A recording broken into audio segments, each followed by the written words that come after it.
What did you want to tell us, Chevres? Have you read The Two Musketeers?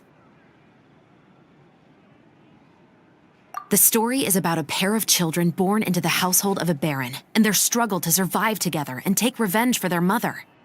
They were raised at the baron's estate, where their mother worked as a maid.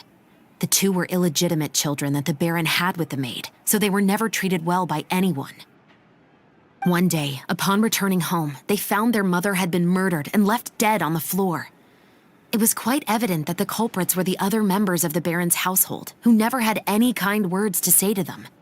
However, the baron was able to exert his influence and keep the whole thing under wraps. The mother's death was eventually deemed as a suicide, and there was no chance of bringing her murderers to justice. The two siblings decided to flee and someday avenge their mother. Many years later, members of the baron's family suddenly started turning up dead one after the other, all killed by gunshot. A rainbow rose was found on each of the victims' bodies, being the flower that the kid's mother liked best. The baron believed that the mother's soul had come to take vengeance on him, so he lived in fear each day. But it was actually those two siblings who had fled all those years ago. They relied on each other to survive and trained day and night, eventually becoming adept musketeers.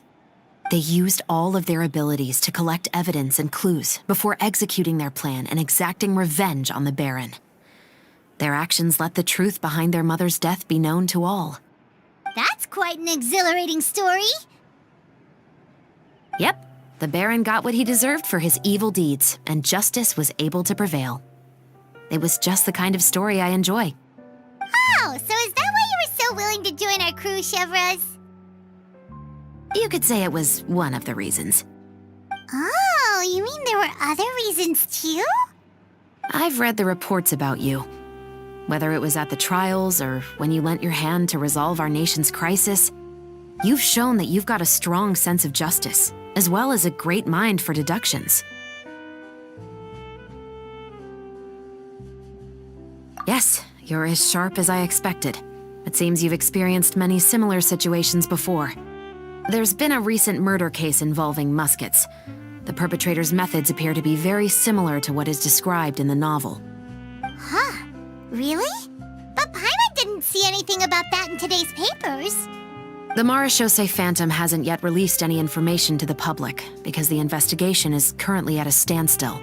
The murderer is extremely cautious. A murder involving firearms? But not that many people use those in Fontaine, right? Impossible. We perform a routine inspection of our firearms and ammo reserves every day. If one of the weapons had been fired, it would stick out like a sore thumb. Besides, I trust the members of my platoon. However... Well, that's all I can disclose about the case today.